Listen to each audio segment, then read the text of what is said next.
But now we come to a period that I call the battle for identity. Lies my grandma told me.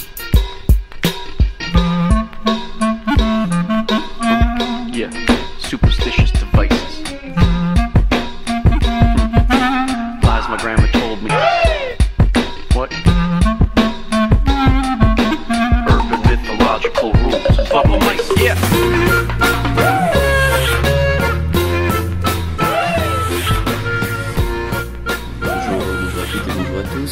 Puis d'abord un grand merci à Marie-Josée Delvolgo, à Roland Gori, à Elsa Godard de nous avoir réunis ce matin, et merci à Claude qui a bien voulu me laisser prendre la parole pour vous exposer en quelques mots ce que nous avons fait dans cet article intitulé « Menaces sur l'intime et construction de la subjectivité », et un certain nombre de réflexions que nous en tirons depuis. Alors, dans cet article, ce que nous avons voulu faire, c'est mêler nos deux expériences, celle du soignant et celle de l'enseignant, celle du psychanalyste et celle du philosophe, afin de mieux comprendre ce que les technologies du numérique et leur usage produisent comme effet sur la construction de la subjectivité de nos publics, c'est-à-dire les enfants et les adolescents. Nous avons ainsi successivement réfléchi d'abord aux effets de cette manie qui conduit de très nombreux parents à photographier ou à filmer sous tous les angles, sous toutes les coutures et parfois sans leur consentement leurs enfants. Ensuite, nous nous sommes posé un certain nombre de questions pour savoir finalement est-ce que toutes ces technologies destinées à protéger les petits en les surveillant, est-ce qu'il s'agissait réellement de ça, ou bien plutôt de les protéger dans le but de les surveiller en réalité, et un certain nombre de problèmes que cette surveillance pose, ainsi que les conséquences de ces pulsions d'emprise sur la construction de la subjectivité. Ensuite encore, les effets de l'enfermement dans les écrans, de ce qu'on reconnaît comme ce que reconnaît l'expression être seul avec les autres, et quels sont les manques, quels sont les problèmes, les limites que cela pose pour pouvoir associer pulsion et désir au compromis indispensable à la vie en société. Enfin, notre étude abordait la grande question des intermédiations algorithmiques et leur effet sur la subjectivité, comment peut se déployer cet espace-temps qu'est l'intime et quelles sont les souffrances et les carences que ces difficultés produisent. Donc pour nous, l'enjeu était de mettre en lumière l'un des nombreux paradoxes de notre époque, cette époque qui est en même temps hyper individualiste et techno-fascisante, pour reprendre l'expression de Roland Gori. C'est-à-dire, alors que la publicité et le néo-management ne cessent de nous marteler cette injonction qu'il nous faut devenir nous-mêmes, qu'il faut libérer notre plein potentiel, dans le même temps, la prévalence des intérêts économiques et l'idéologie de la toute-puissance de la technique privent le sujet des deux éléments qui sont nécessaires à sa construction, qui sont d'un côté le temps, et de l'autre les différences structurantes, moi et l'autre, montré, caché, public, privé, permis, interdit, etc. Pour partir d'un exemple que je considère comme symptomatique, je voudrais vous parler du groupe d'élaboration des projets de programme, le GEPP, pour la discipline qui est la mienne, la philosophie, qui est en train de subir une mutation formelle. Dans son nouveau programme de terminale, le GEPP propose de supprimer un certain nombre de notions afin d'alléger ce programme. Et ces notions sont entre autres les suivantes: le travail, la conscience, l'inconscient et le bonheur. Donc on a là l'illustration parfaite d'une idéologie scolaire au service d'une idéologie politique et économique, supprimant du champ de la réflexion l'étude des fins et des structures de la subjectivité. Autrement dit, en même temps qu'on nous dit « soyez vous-même et soyez heureux », on nous prive de la possibilité de penser qui suis-je et qu'est-ce que le bonheur. Le fait qui a attiré mon attention dans toute cette affaire, c'est que parmi les éminents spécialistes chargés de l'élaboration de ces idées, de ces programmes, certains sont de très grands spécialistes de Descartes. La pensée de Descartes, qui marque, comme vous le savez, un tournant majeur dans l'histoire des idées, le tournant de la modernité, consiste en ceci que d'un côté, il affirme la vérité première du cogito, donc la possibilité de reconstruire l'édifice de la pensée à partir de soi, je pense donc je suis, comme vérité première, et non plus à partir de Dieu, comme cela a pu être le cas chez les penseurs des époques antérieures. De cette façon, la subjectivité de la personne est mise au premier plan. Je ne vais pas redire ce que Elsa Godard nous a brillamment exposé tout à l'heure. Dans le même temps, d'un autre côté, Descartes conçoit une connaissance du monde qui est bâtie sur le modèle des mathématiques et de la physique mécaniste de Galilée. D'accord ? C'est ce qui va donner, par exemple, sa fameuse thèse du corps-machine, de l'animal-machine. Et par conséquent, on pourrait considérer Descartes comme l'un des fondateurs de notre vision du monde actuel, c'est-à-dire d'un côté un moi tout-puissant et de l'autre le libre usage que fait ce moi d'un monde composé de choses sans âme.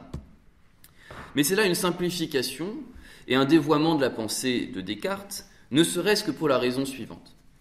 Dans la 4e partie du discours de la méthode, après avoir affirmé la certitude du cogito, puis la définition de celui-ci comme chose pensante, il écrit ceci, je vous cite. « Ensuite de quoi, faisant réflexion sur ce que je doutais, et que par conséquent mon être n'était pas tout parfait, je m'avisai de chercher d'où j'avais appris à penser à quelque chose de plus parfait que je n'étais, et je connus évidemment que ce devait être de quelque nature qui fût en effet plus parfaite. Autrement dit, quand Descartes cherche à se connaître lui-même, il trouve au plus profond de lui-même une fêlure, un manque, une impossibilité logique à fonder à partir du soi seul l'existence du monde, mais cette impossibilité n'est pas seulement logique, elle est également éthique. Et je l'interprète comme une inquiétude fondamentale ou un besoin de secours pour parler comme Freud. Je ne suis pas autosuffisant, je ne peux exister seul. Ainsi, la subjectivité se construit dans un dialogue permanent avec l'altérité, ce qui implique que le moi ne se confond pas avec l'autre, que le moi soit distinct de l'autre, qu'il y ait intériorité et extériorité comme deux pôles dans lesquels il peut se construire, et qu'en même temps, ces dimensions, intérieures et extérieures, puissent à quelques moments rentrer en contact. Par exemple, il faut que le malade puisse accepter de se laisser soigner, ou que l'enfant accepte de se laisser éduquer, ou le citoyen gouverner. Si ces trois tâches, décrétées impossibles par Freud, sont également les plus nécessaires, les plus humaines, elles sont impossibles et nécessaires parce qu'elles impliquent que autrui fasse irruption dans le champ du moi pour lui apporter ce qu'il ne peut trouver seul. Mais cette intrusion de l'autre en moi peut être vécue dans certains cas comme une violence. Dans certains cas, elle est réellement violente et peut donc faire l'objet d'une résistance.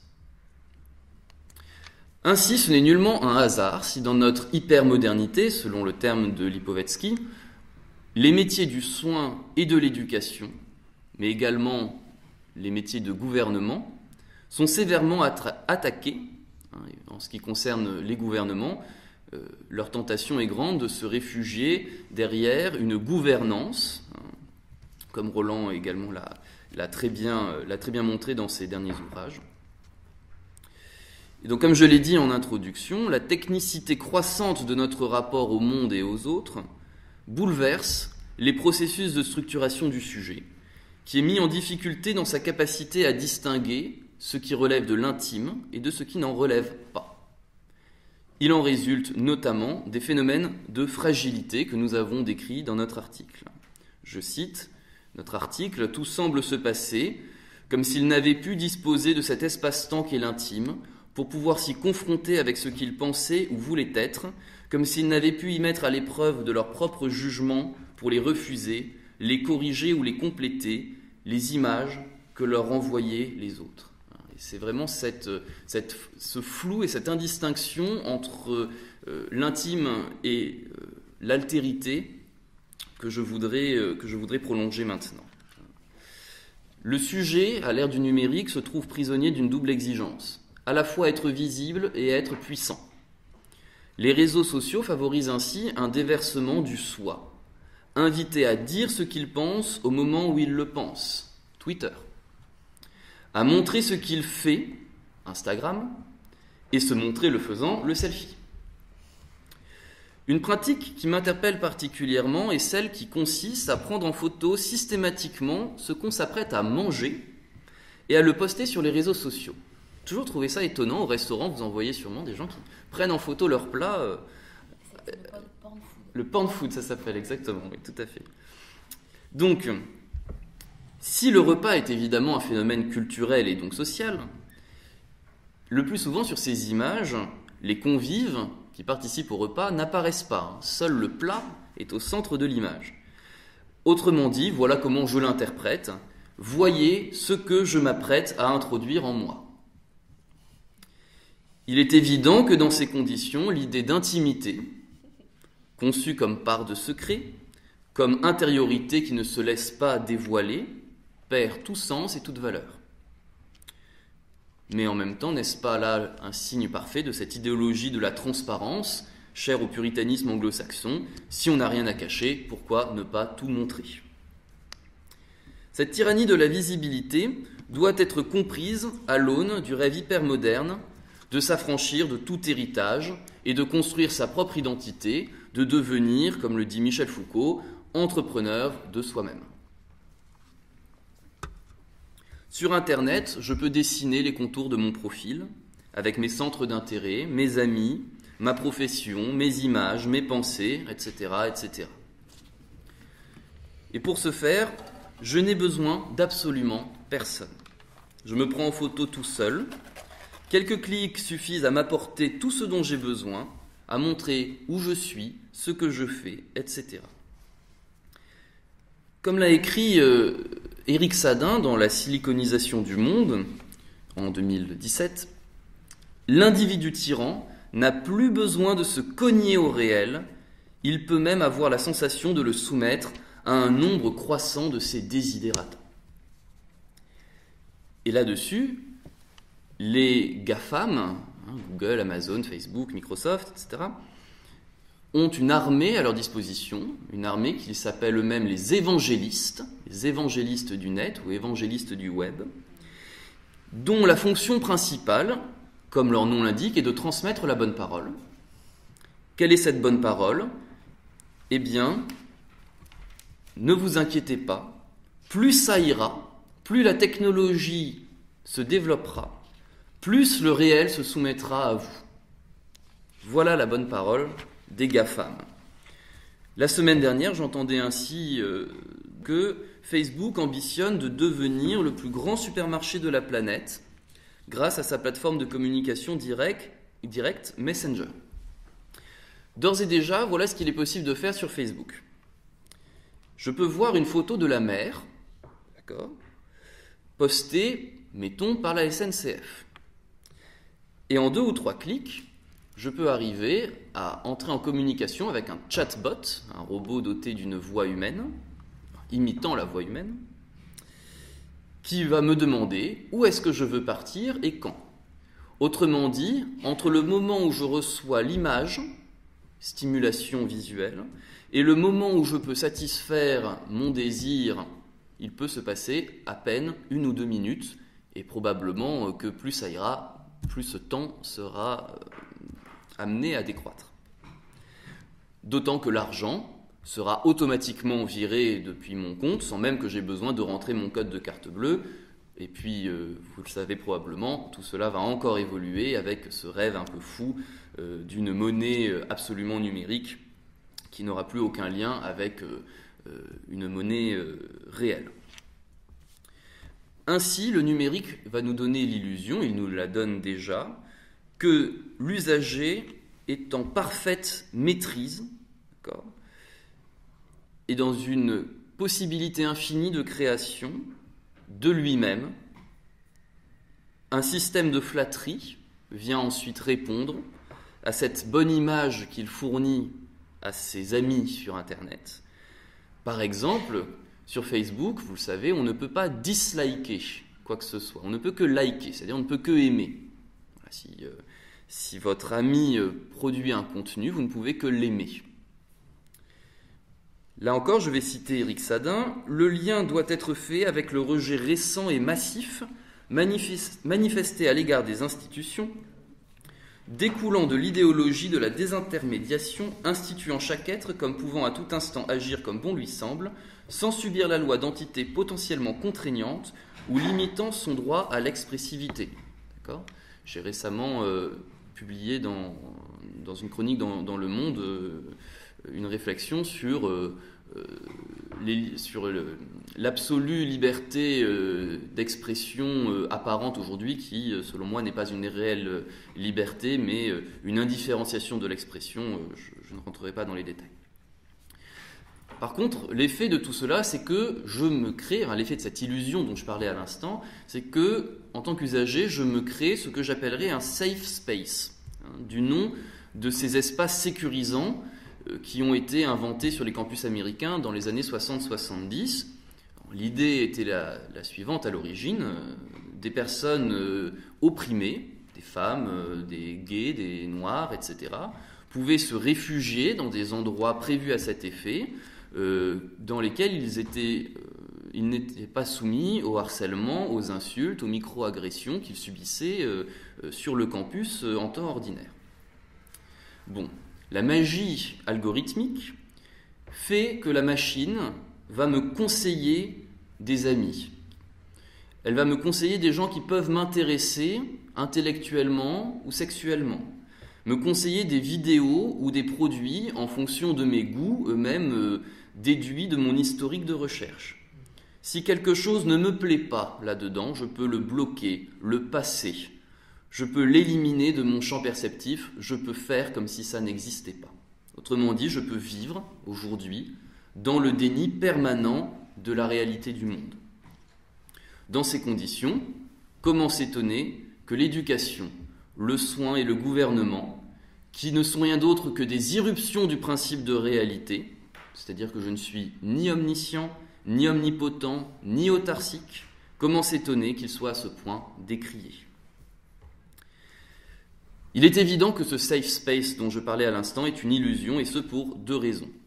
La première est qu'il n'est pas construit par le sujet autonome, mais par des grandes industries créant les interfaces, les outils et les algorithmes, ou encore par d'autres compagnies qui ne sont pas détenteurs des moyens de production, mais qui ont suffisamment d'argent pour acheter le pouvoir de rentrer dans notre historique, de nous espionner, afin de recommander des produits que nous serions susceptibles de désirer, et même plus exactement, pour créer en nous le désir de désirer ces produits. Nous ne devons jamais oublier que l'ensemble de ces outils a été inventé dans un but très simple, celui de gagner de l'argent, et non pas par souci de notre humanité. Plus ces compagnies vont faciliter notre usage du monde, et plus elles vont nous aliéner. La deuxième raison, c'est que le réel, malgré tout, malgré cette illusion du safe space, le réel, lui, ne cesse pas d'exister.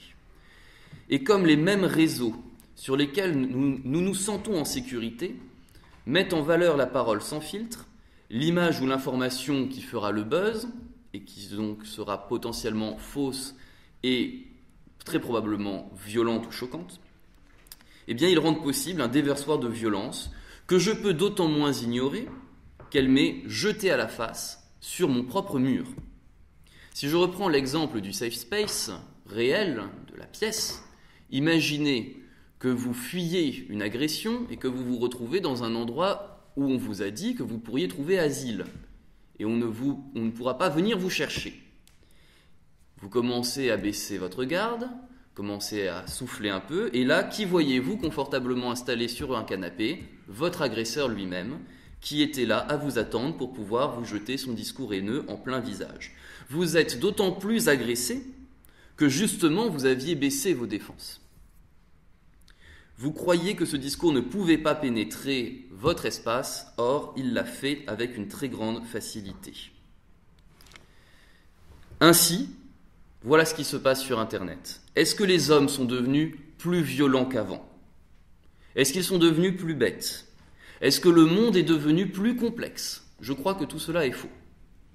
Par contre, je crois que nous n'avons plus les ressources intérieures pour pouvoir gérer, digérer cette violence et cette complexité, pour pouvoir l'affronter correctement. De fait, sur les campus américains, aujourd'hui, les safe spaces posent un énorme problème car leur nombre a littéralement explosé. La moindre parole aujourd'hui est vécue potentiellement comme une agression et tout un chacun se dit opprimé par quelque chose. Vous avez des virilistes qui se disent opprimés par des femmes, vous avez des blancs qui se disent opprimés par des noirs, etc. Chaque personne est potentiellement la victime de quelqu'un d'autre. Ainsi qu'on ne se méprenne pas dans mon propos, je pense qu'il y a des conséquences très positives dans le fait que certains comportements objectivement inacceptables ne soient plus ravalés par le sujet, ne soient plus subis et acceptés comme tels. Le phénomène de libération de la parole des femmes victimes de harcèlement, celui des victimes des prêtres pédophiles, la possibilité d'augmenter le nombre de lanceurs d'alerte, ou ce qu'on a vu il y a quelques semaines, cette jeunesse européenne se mobiliser pour défendre la biodiversité, sont autant d'exemples qu'il y a des usages potentiellement positifs de ces réseaux. Pour autant, il faut être bien conscient que cela va de pair avec une judiciarisation galopante des rapports sociaux, une difficulté de pouvoir dépasser les groupements d'intérêts particuliers pour s'élever au niveau de l'intérêt général. Ou encore, comme je l'ai dit à l'instant, cela laisse ouverte la possibilité de délire, de pseudo-victimisation, que ce soit la féminisation des mœurs, le grand remplacement ou que sais-je encore. Pour résumer et pour conclure, nous faisons face à une idéologie couplée à un ensemble de techniques qui vendent littéralement au sujet la possibilité de s'affranchir de toutes les structures et de trouver dans la technique toutes les aides dont il a besoin sans qu'autrui ait besoin d'intervenir. Il en résulte plusieurs effets, plusieurs symptômes, dont, entre autres, l'indifférenciation entre ce qui est propre à soi et propre à autrui, entre ce qui doit être caché et ce qui doit être montré, entre ce qui me touche et ce qui me violente. Il en résulte, selon moi, une difficulté croissante à exister, tout simplement. Merci beaucoup.